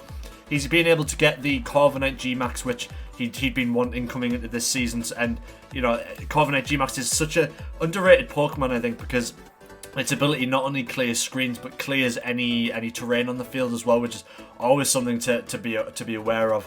And he's just got a team that synergizes with each other really, really well. He's brought back this arena, which he had during playoffs and during the first half of Season 1. He's got the Orangaroo, which obviously Aaron used once or twice during the first half of Season 1 as well. He's brought back Raichu. Raichu's such a strong one with that lightning rod ability, has got fake out. You know, you run it with an air balloon, and Raichu can be really, really difficult to stop. Can run the Eerie Impulse as well. And a surprise pick to me is Umbreon, not because it's a bad Pokemon. I don't think anyone before Series 8 kind of considered this mon as a mon worth picking up, but you know, people found just how useful this mon can be as a support mon with the Baby Doll Eyes and Moonlight, and it's obviously got the inner focus ability as well. This thing is really, really difficult to stop. He's also got Rotom Heat, Flygon, Jellicent, Drapion, Mr. Mangala, and Wobbuffet makes its grand return as Wio moves into Season 2. And if I know Wio like I know Wio, this team is going to do really good things, and he's going to be definitely aiming for playoffs and hopefully have a much better run this time. Next up on the list, we have got the Shadow Kings. Dogsy, obviously, as we've mentioned a few times during this show, almost made the losers bracket run of dreams during playoffs. From all the way from losers bracket round 1, made it all the way to losers final, was just one game away from making it to the grand final. So Shadow Kings, you know, you can definitely not turn your nose up at this guy and at this team. He's gone with a very, very sort of support-heavy team, in my opinion. However, there's some ones on there definitely to not sort of take for granted. Grimmsnarl, yes, you know, obviously with the Prankster ability, typically you are running that as a support mon, but also has Frisk, which in a draft league setting is so useful. You know, Frisk just to find out what the other player has got, because people typically run pretty unconventional sets. It can be just so good just to find out your opponent, and Grimmsnarl can obviously run as a very physical attacking style as well as support. Has also got that Katana in there as well. Katana, one of the best Ultra Beasts in my opinion. You know, this thing, if it gets a Beast Boost going, its attack is so ungodly high. If you don't have a counter for this thing, it's, wow, it just hits really, really hard. It has a really wide move pool as well. You run that thing with an Assault Vest, and it's looking pretty damn strong. As we move further on down the list, we've got the likes of Comfey, Salamence. Ditto makes its grand return for Dogsy. Dogsy making use of that Ditto much to his advantage quite a bit in the second half of Season 2. Dogsy really knows how to use that Ditto, and has also picked up the Edgefru Single Strike for his G-Max Edgefru Dark. As we said earlier, obviously Latvian obviously has the non-G-Max version. This thing has quite a heavy fairy type weakness, but with that Unseen Fist, it can hit really, really hard. And to round things off, he's also got Coughing as well, which has the neutralizing gas. Did think he would have went with the Wheezing Galar, but you know, Coughing in its own right, you know, just to get the ability on the field, you know, it can definitely play into Dogsy's hand, and I for sure see him using it to his advantage.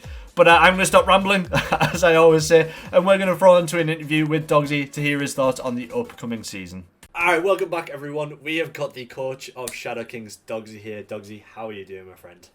Oh, thanks again for having me, Matt. Of course. Glad to be here. British Pokemon League. I am super stoked and hyped for season 2. Good, glad to hear it, man. So you're one of the returning players from season 1.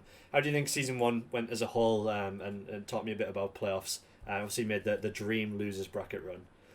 Yeah, I mean that was a phenomenal run. I'm quite proud of myself there. Season 1 was very interesting. I mean, obviously the league was new. We didn't really know. I mean, a couple of us knew each other. Like I knew Lat, you knew Dave and Weo. Yeah. But we didn't all. None of us actually knew each other fully. If you get me. Mm. It was interesting because you really didn't know what to expect or how it would go down. And I think that's one of the great things about Pokemon in general. There are a lot of great Pokemon you can use, but there's so many that you just dismiss quite often, thinking, "Oh, that's too slow," or "Okay, that's a good move, but it's probably going to get wrecked by the time it gets down to doing a move or something." Doing something, yeah. But I'm just going to comment on how well Lat used Torkoal, for example. Yeah. It was great. It got Rank so many kills with Eruption. It was insane. Exactly. I mean, I'm thinking about myself using a Torkoal, like, I'm just talking about in general, and I don't even see it doing that much damage. It's just like he really played it well. Yeah, I mean, like a lot of the times you get Trick Room set up with like the copycat, and then you'd get a max use off with Slowbro once Torkoal came out, and then like Torkoal then had a special attack, drought boosted Eruption, and it's like Exactly. it just couldn't stop it. It was scary. It was scary. So I mean, there were definitely a lot of players like that last season. I mean, we all had an unfortunate, early departure in the losers bracket. The playoffs, yeah, and But Aaron at as the same well. time, that we all was one of the few players to beat, like both times last season. So anything can happen, really. Yeah, absolutely. I spoke with that earlier. As anyone can beat anyone in this league, and that definitely proved true in playoffs. And yeah, like you almost made it all the way through to grand finals. It was just unbelievable. So, are you? I lost to an amazing player. Like I said, you might have lost to Lat, but that was a phenomenal final. I really enjoyed I'm it. actually glad it was you two. It would have never been the same if it was anybody else. It might have been a quick win or a quick loss for anybody, but there would not have been as much tension or as much back and forth if it wasn't the two of you. Yeah, it was. I feel like I got a bit lucky at times, but like it was just a haze for me. When I try and remember it now, I don't remember it unless I watch the footage back. It was just, I think I was on like another like plane of existence during that game. But no, it was really fun. Luck is always going to come into any game, so I really am not one of those people that likes to say hacks or luck. I mean, I do dub myself RNG King of last season, Yeah.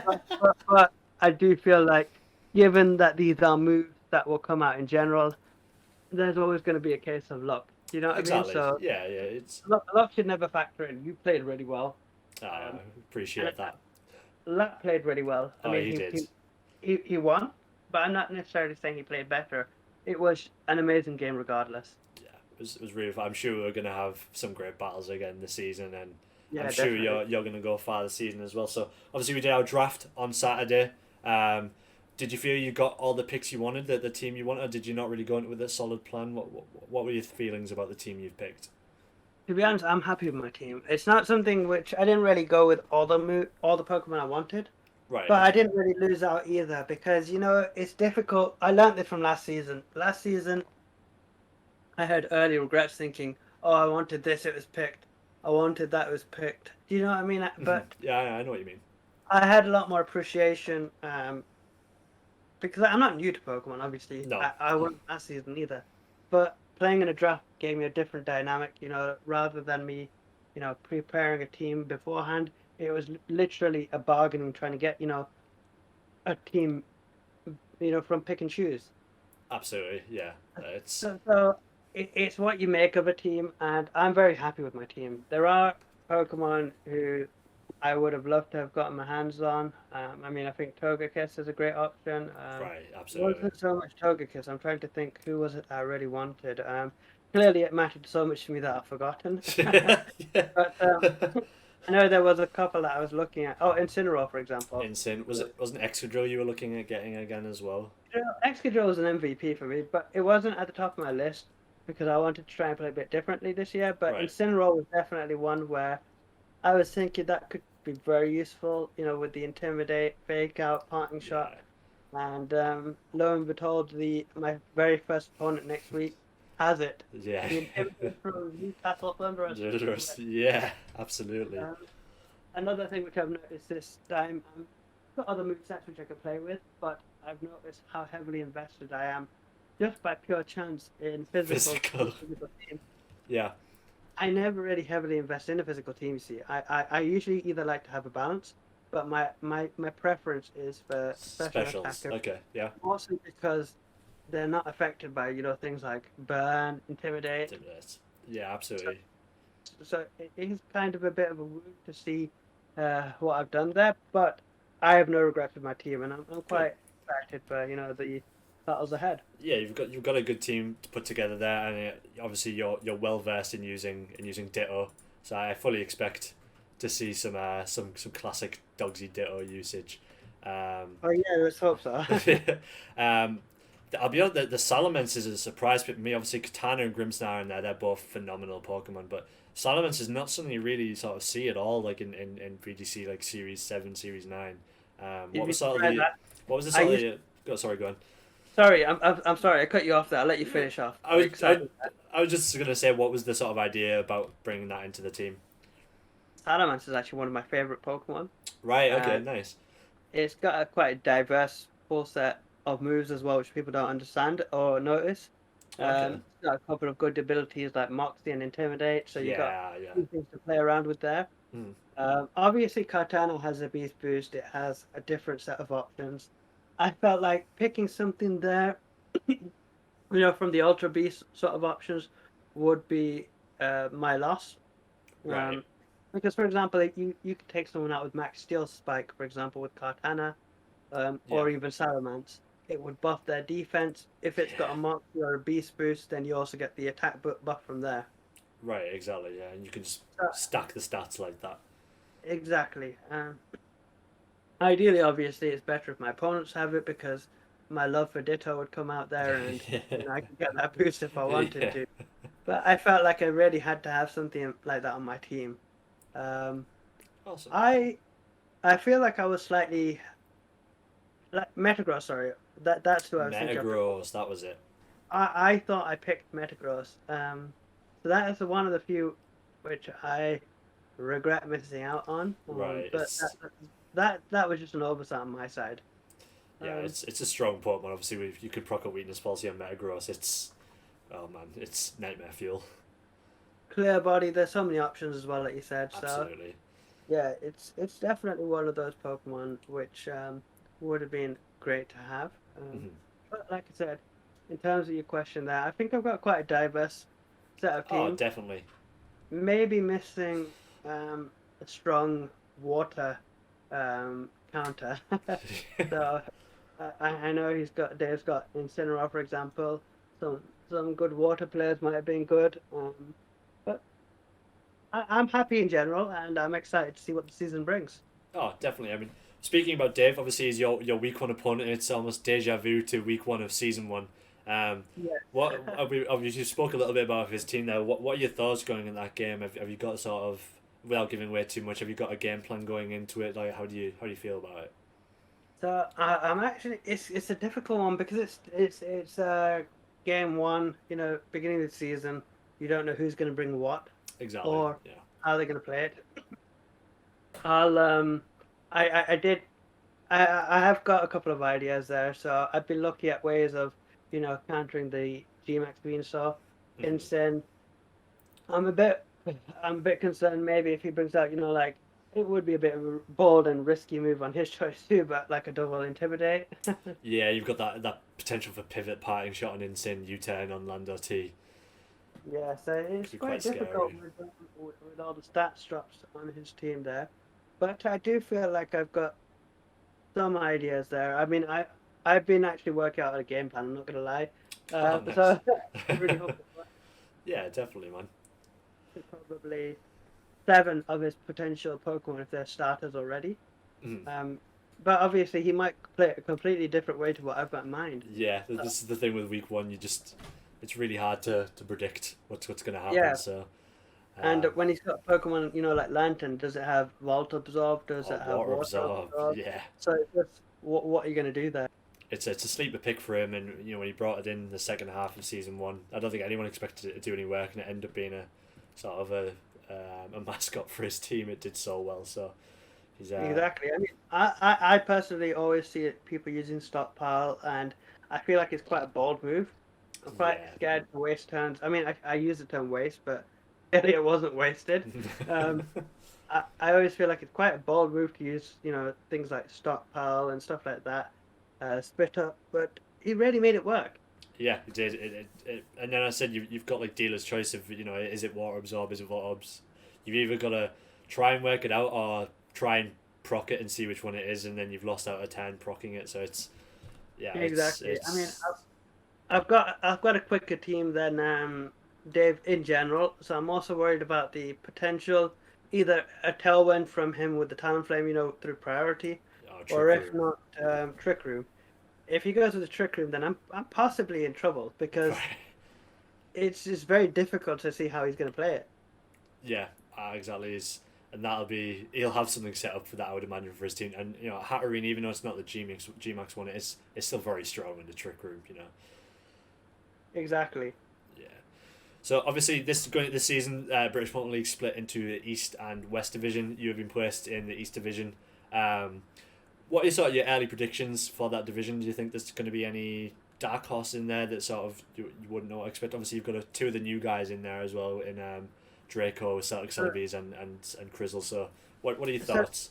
So remind me firstly, how many go through to playoffs from each side? Is it two? Four from each. 4 from each. Okay, Yeah. I thought the green and pink. Because I would not like to dismiss anybody, to be honest. Yeah. Last season showed that Toadstar Belgrade are definitely a team to contend against. Newcastle Thunderous too.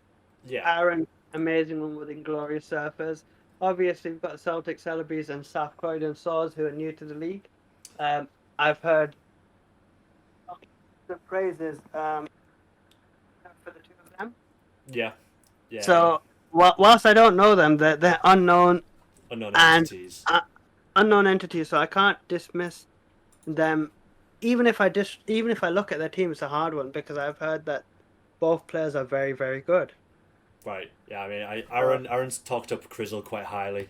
Nobody really knows anything about Draco, to be honest, but he's got a really, really strong team there, and he's got Dracovish, which is is such a strong point. Obviously, his whole team isn't hanging on to Dracovish carrying that team, but it's certainly a Pokemon you've got to be careful of. Exactly. So, I mean, obviously, Grizzle's team is a scary one because I look at Grizzle's team and think I've got a lot of options there for where I can do quite well. That's what I look at it at. And then I hear words, like Aaron giving him so much praise, and I'm thinking to myself, step back a second and just remember one thing. It's not purely about the Pokemon, it's how you use them, the movesets, the items. Absolutely. It's interesting to see how he plays it. Yeah. As well as Draco, like you said, Draco's got a strong team. Again, you've got some some Pokemon which you can possibly expect, like Strong Jaw, Dracovish. Is it going to be Scarfed or... I don't see any Tailwind there, but could be Banded. He's got Sandstream on Hippodon. Oh right, yeah. So it could have Sandrush too. Sandrush, yeah.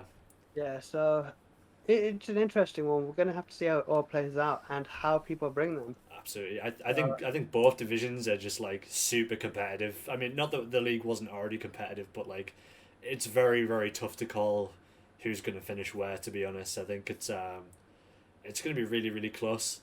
And I think as well that say if a certain team does poorly, I don't think that's any reflection on them as a player. I think it's just like, I think if you hit a bad run of form or you come up against maybe something you don't match up so good, or you just don't play a match very well.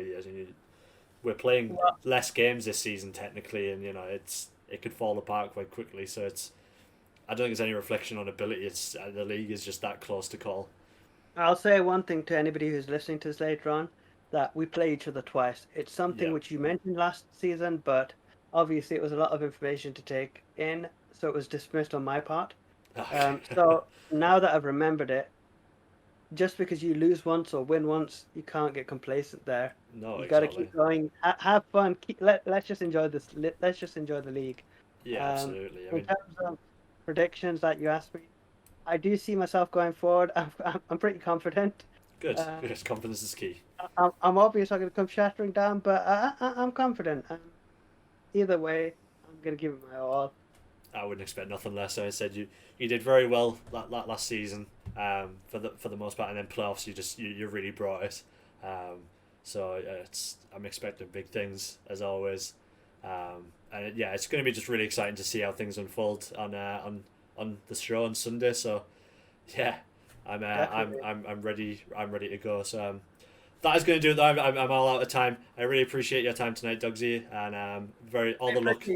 I appreciate you inviting me back and for having me here today. Yeah, no worries, man. And I wish you all the luck against Dave on Saturday. It's gonna be a great game. Yes, yeah, it will be. I mean, Dave, just before you let me go, Dave is, I think, if I'm not mistaken, the only opponent who I had last season in both games I played against him where the match lasted more than 6 or 7 turns. Yeah, I think our battles were quite long, weren't they? Yeah, but like the match one of season 1, it went on for like 10 or 11, 12 turns, and then the playoffs games both went like super long. Yeah, so I'm interested to see how it go. Some of my cheeky hacks, I've decided not to go with them this season. I was heavily reliant on them last season, so let's see how it all plays out. Yeah, definitely, man. Well, like I said, I appreciate your time, and we'll catch you again soon, man. Brilliant. Cheers. See you, Dogsy. Always a pleasure to talk to the man himself, Dogsy, and he sounds pretty hype about the upcoming season as a whole, and it's going to be really great to see what his team can do in Week 1 against Newcastle Thunderers, and very much looking forward to that game. Moving on down to our final two teams, two of our brand new teams, Celtic Celebes and South Croydon Swords. We will start with the Celtic Celebes, coached by Draco. Now, Draco has picked up one of my guys, one of my main Pokemon. I love this Pokemon, Dracovish. Dracovish was so good for me in the second half of Season 1. I would almost argue that it helped me on my way to the Grand Finals. It was so strong for me in playoffs. So the fans of the British Pokemon League are very much well aware of just how good Dracovish can be. Looking down the rest of his team, he's got Stack Attacker, which, you know, this thing is bulky as anything and is a Trick Room setter. You know, that combined with the Beast Boost ability as well. If you can get Stack Attacker set up in the right scenario, this thing can really do damage and can be heat. He's got the Tapu Lele as well. Tapu Lele, not probably one of the more popular Tapus, but just for the Psychic Surge alone, so it can stop prankster moves or priority moves going off, is just really, really useful. He's also got Hippowdon, his tier 3 pick, which obviously has that Sandstream ability. Hippowdon I also had in my team for the second half of Season 1. Can pair really well with Dracovish to get that Sandrush up, and then you can run Choice Band on Dracovish rather than needing to run Choice Scarf with the Strong Jaw ability. So mad props to him picking that up. As we move further down the line, we've also got Blaziken and Drifblim. Blaziken with that speed boost ability, the firefighting type as well. You know, Blaziken, probably one of my favourite final starter evos, so really, really like that pick. Drifblim comes in for Draco as well. Drifblim we saw used on Latvian's Miami Heat team quite a bit, you know, with the Sucker Punch weakness policy self proc to also proc Unburden as well. You know, that Drifblim is so good if they can get that going. Vikavolt makes its return after Gus, one of our absentees coming into the season, used him in Season 1, and Absol, Haunter and Celio rounding out his team with Rillaboom G-Max for Draco. So Rillaboom G-Max, Draco's G-Max, and this thing bypasses abilities that would sort of nullify like grass type. So say you have Sap Sipper, because of its G-Max move, the drum solo, it doesn't care about Sap Sipper. It will hit a Sap Sipper mon as hard as it wants. So Azumarill is not safe, is all I'll say if you run Sap Sipper Azumarill. But regardless of that, I'm gonna let Draco talk about his team. We're gonna move on to an interview with the man himself, Draco. Let's hear from him. I've got the coach of Celtic Celebes, Draco, one of our new coaches. Say hello to everyone, Draco. Hello, everyone. How are you, Matt? How are you doing? Yeah, I'm doing good, thanks. How are you? I'm doing good too. Good. You feeling excited for the upcoming season after the draft? I am. The draft was good. Yeah. I feel like the draft went well for me as well. I Good. feel like most of the picks that I wanted to get, I got. I think I only got sniped once during the entire draft, Oh man, nice. Yeah, that's but that's always like the sort of gamble you run with it with the drafts, is especially when there's a lot of teams. Obviously, there was 12 teams drafting that you, especially depending where you are in like the draft picks, it can like you either get like two straight away, or if you're like slap bang in the middle, you can be waiting ages, and like all of a sudden your team just comes crumbling down. yeah, I think I was eighth in the Yeah, draft. I think I was eighth pick. good. And the one time I got sniped, I wanted Bronzong for my team, Right, yeah.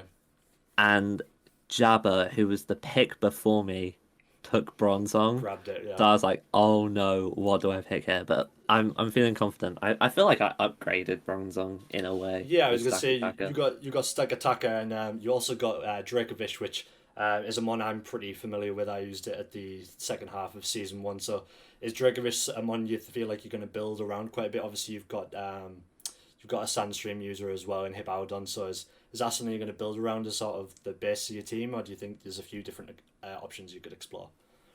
Um, I think definitely Dracovish is probably the main Pokemon I want to use, and there's like a lot of different ways that I'm going to be able to use Dracovish with Right. a lot of the Pokemon that I have. Um, but yeah, I may not bring Dracovish a week or two. It really all depends on like what Pokemon my opponent has and like what strategies I think they're going to use. But mostly Dracovish strategies would be in the works, and yeah, maybe Yeah, some others. absolutely. I mean, that's a lot of the sort of good thing with the draft is like you're preparing for different teams each week. There's sometimes that as a certain one just isn't relevant at all to bring in. You know, sometimes you can even bring a sleeper pick that they might not be expecting, um, to sort of surprise your opponent. Whereas in VGC or best of three, once you've got that set team of six, they can see all of that. It's a team they know, then they can sort of they know what to predict. But the draft league throws up all kinds of wild cards and things. So is that something you're pretty excited to sort of to exploit a bit? You know, use things in a few different unconventional ways.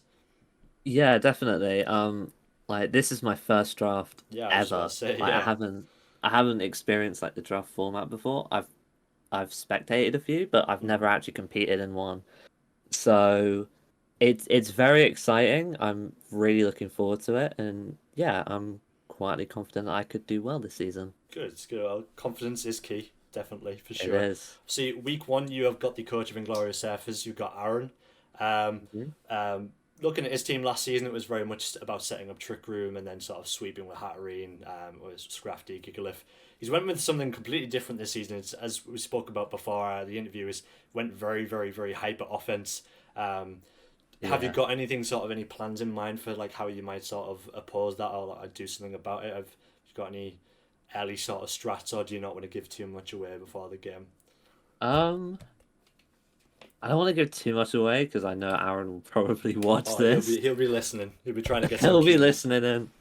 Um, but there's a lot of very offensive threats on his team that I can see. You've got the Moltres, you've got the Thunderous, Right. Bulu, Darmanitan.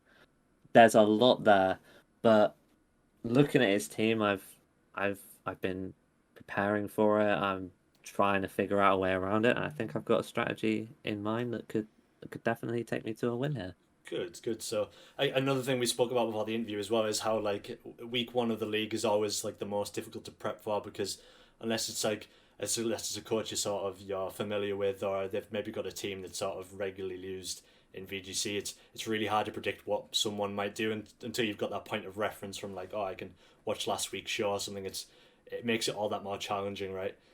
Yeah, because Absolutely. like especially with Aaron's team being so different from last season's, like it's just so I have no footage to watch back. No. There's all I really have is the Pokemon I have in front of me and maybe some strategies from Series 9 of VGC, but other than that, I've just got to prepare for almost anything and everything that he can do, really. Right, exactly. You've got to prep to sort of counter that, but also um, you've got to bring sort of your best team. I think, Yeah, because Aaron will be in the exact same boat. He'll be racking his brains thinking what he could do to sort of stop your team. He might look at your team and go, oh, he's going to absolutely go pick this one. But there's that, like, whatever I found, like, prepping for stuff, you'll, like, be confident they're going to bring something, and, like, you'll feel something in the back of your head, and you're like, oh, but what if they bring this instead? And it's like, it could be a right headache. So, like, looking at the East Division, can you give me a quick sort of rundown of where you think you're going to finish and where you think everyone else is going to finish? Which team do you think is maybe going to be a dark horse? Who do you think's probably most likely to come out on top? For me, I will be very happy if I make it into playoffs, because obviously playoffs is something I want to get into. It will take me to a championship if I can get to it, and with the Pokemon I have, I feel like I can definitely make playoffs if I prep right for every match and play well in the matches themselves. I think a team that a lot of people might sleep on in the East Division is the South Croydon Saws. Right, yeah, the Venocol team. The Venocol, yeah, especially with that Sun, and even though it's not G-Max Venusaur is still very powerful. Right, I mean, even without the still got Sleep Powder, right, which can be really annoying to play against. I know it's not the most accurate move, but like one of those lands, and it can be all curtains. It's so punishing, and Porygon Z as well is so powerful. Yeah, it's a really strong Pokemon, and then the match on G-Max, right? Yeah. I can't remember if the G-Max move, I don't know if it works like Focus Energy, whether it's the next move that's crit off, it just, once they use it, it's just every move's a critical hit. But either way, that Machamp is going to be really, really strong. Yeah, it is so threatening. It's so I'm not looking forward to it. But definitely a dark horse in the East Division for sure. Yeah, but it's good to hear that you're feeling pretty confident. As you said, it's your first draft league, so I'd hate someone to sort of be like, doubting themselves, because literally anything can happen with this. It's the nature of draft league, so it's really great to hear you're confident. So I'll round things off. I do want to say best wishes and good luck for your first league game of the season. We'll be looking out for that on Sunday on the show. And definitely, you too, man. We will definitely catch you again. So thank you very much for your time, Draco. We'll catch you again. No problem. Take care. Bye bye. Good to hear from Draco, one of our brand new coaches, the coach of Celtic Celebes, and he's put together a really, really interesting team. And just for the fact that he's got Dracovish, I will be rooting for him, and it'll be good to see where he can get. I think he's not allowing himself to put too much pressure on himself, so that's probably a good thing. But no, I think he's going to do real good. So we move on to our final team of the British Pokemon League East Division is the South Croydon Saws. Now, the coach, Crizzle, is someone well known to Aaron, one of our other coaches in Glorious Surface. They play a lot of Pokemon together, and Aaron actually talked him up quite highly and said he has a chance of winning the whole thing. So, already that put my expectations of the guy pretty damn high, and he's went with a really, really, really solid core, a core that's been a mainstay in Series 7 and Series 9. We've got Venusaur and Torkoal. Obviously not the G-Max version of Venusaur, that obviously is on the Newcastle Thunderous, but just Venusaur and Torkoal on its own will be so strong. Torkoal can run a Trick Room, so you can't Trick Room to stop the Chlorophyll, but you've got to either change the weather or try and outspeed and take out that Venusaur as quickly as you can. Torkoal can obviously hit you with the Yawn, which can obviously put you to sleep, or there's the other chances. Venusaur can hit you with a Sleep Powder and put you straight to sleep. And, it's such a strong pairing, and that's not a sort of shit talk on any of the rest of his mons. It's not like that these two are going to carry him, but they're the first thing that sort of jump out to you when you look at his team. As we go down the rest of it, we've also got Cobalion, Porygon Z, Aromatisse, and Sneasel. I think Sneasel and Cobalion. Sneasel can obviously get beat up, so there's potential for justified beat up shenanigans in there, which we've seen quite a bit of in our league after the first half of Season 1. He's also got Togetic, Galvantula, Octillery, and Fletchling, and just went with Machamp G-Max as his G-Max. Obviously gives him that points back, but Machamp as it's on its own is a strong Pokemon, but his G-Max ability, obviously after it uses move, it ups its chance of getting critical hits. So just for that, he's going to be getting a lot of damage output if he gets that going. And another Pokemon there that sort of jumps out to me is Octillery. Now, it is a tier 5 Pokemon, but running with Sniper or Moody, Moody especially, you run that with a Moody Octillery with White Herb, you get it's basically just an acupressure, but as an ability, you get the right sort of stat boost, and Octillery is going to just absolutely run house, especially in the rain. So really don't sleep on that, and do not sleep on South Croydon Saws. I think just like the British Mountain League West Division, this is going to be a super competitive and a super close division. So without further ado, let's take a look at Season 2 Week 1's fixtures. So let's take a look first at our British Mountain League West Division fixtures. We've got last season's runner-up Bulu Boys taking on one of the new boys, Slithering Sceptiles. Jabba already with a tough task in Week 1, but it's going to be a close game and a really great game. Miami Heat, last season's champions, taking on another one of the new boys, California Bastiodons. That ought to be a really great game. These two have a long history outside the British Mountain League, so I'm expecting big things. And Long Island Goomies taking on 200 Candies. I'm expecting a close game between those two. As we move on to the British Pokemon League East, we have got a repeat of Week 1 of Season 1. Shadow Kings versus Newcastle Thunderous. Newcastle Thunderous with it all to prove after being knocked out of the first round of losers bracket in playoffs by Dogsy.